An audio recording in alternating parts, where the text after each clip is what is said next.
Hello guys, it's Izzy here again, here to do a Premier League preview for the weekend that's coming on up. But if you're new to the channel, you know exactly what to do. Hit that like button and the subscribe button to let YouTube and everybody else know that you are enjoying this content. We are going to go ahead and get started at Craven Cottage, where Manchester United, a team that is in deep crisis at the moment, is going to be taking on Fulham. Now, this is a game that is essential for Manchester United to win. They have had a very torrid time, especially off the back of losing the Manchester Derby last Sunday and losing to Newcastle heavily in midweek, exiting the only cup that they managed to win last season.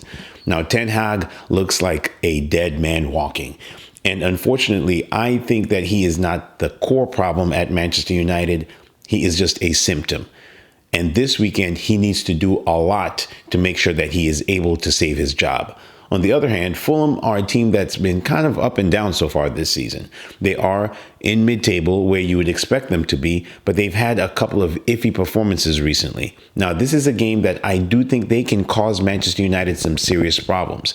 Now, if I'm to go based off of history, these are the type of games that you could possibly predict Manchester United to win just because their backs are so much against the wall. And I am going to fall in that corner. I do think that Manchester United might be able to get something off this game, because if they don't, I can foreseeably see Erik ten Hag being fired if he doesn't get anything at Copenhagen. So I am going to predict this game to be 2-1. I was toying with a 1-1 draw, but I am going to try and give Manchester United the benefit of the doubt, and I think that they might be able to pull this one out of the hat. So I'm going to go 2-1 to Manchester United, but I do heavily fear for Ten Hag. If he's not able to get anything from this game or the game that's coming up next week in the Champions League, he will be fired. Next up, we have Brentford against West Ham.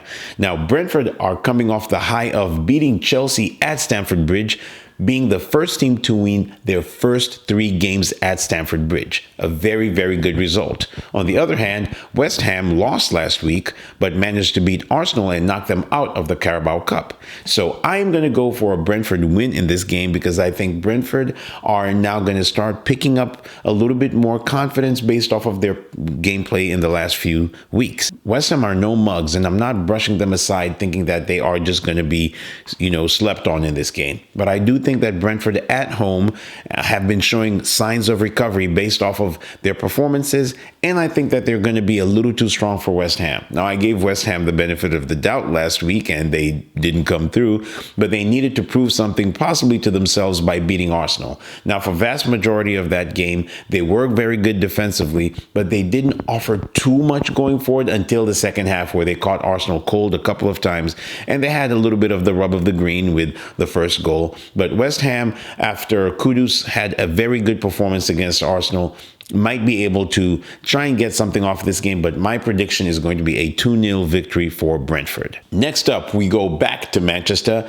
where Manchester City are going to be taking on Bournemouth. Now, this is one of the games that regularly should be a cut and dry. Everybody's possibly going to predict a Manchester City victory, and I'm going to also be one of those guys. I think Manchester City are going to go over Bournemouth, and I think they might end up trouncing them.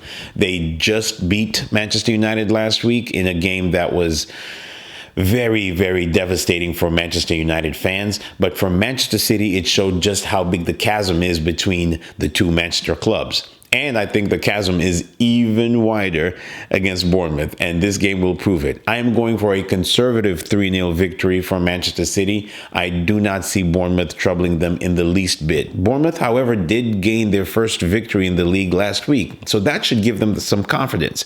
And Bournemouth are a team that can surprise the top teams every once and again, but after you hear the fact that Bournemouth have never beaten Manchester City in any of their meetings, you know just how tough this hill is going to be for them to climb.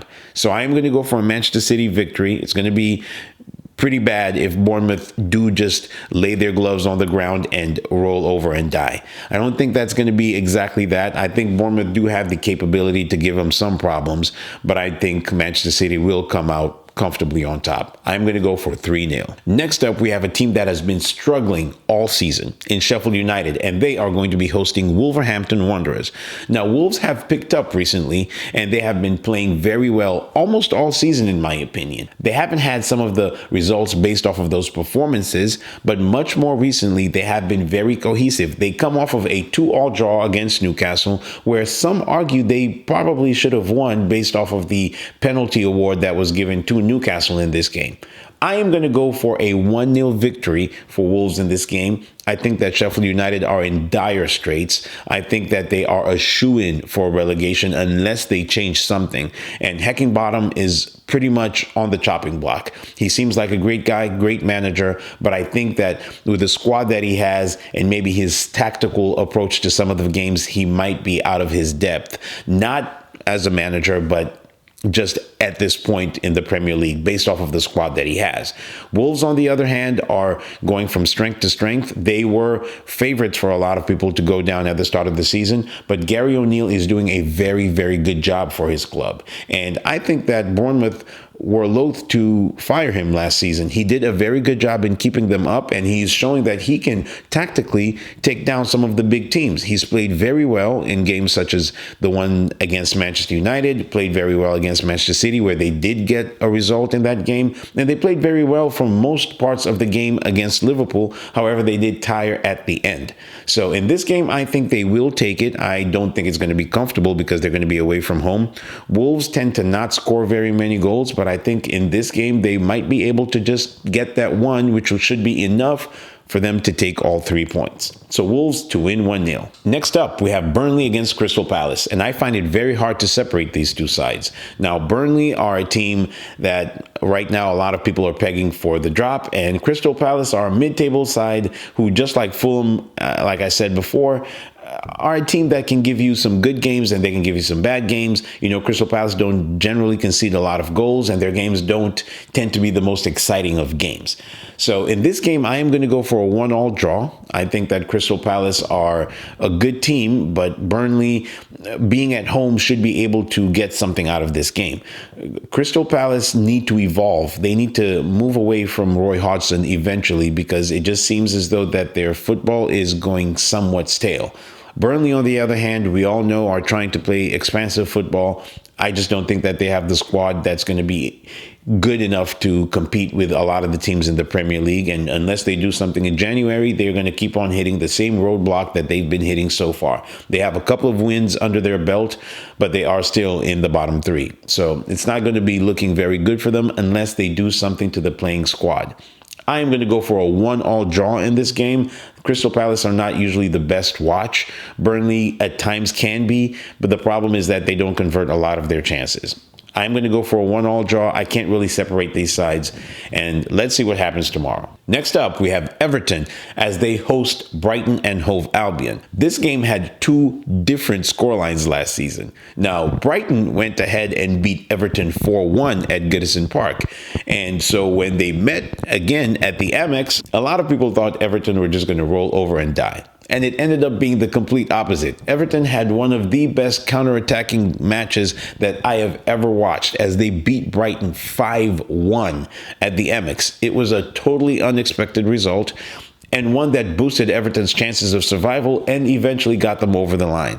Now, in this game, I am going to go for much more of the same. I think that Brighton are going to play well at Goodison Park, and I am pegging them to win this game 3-1.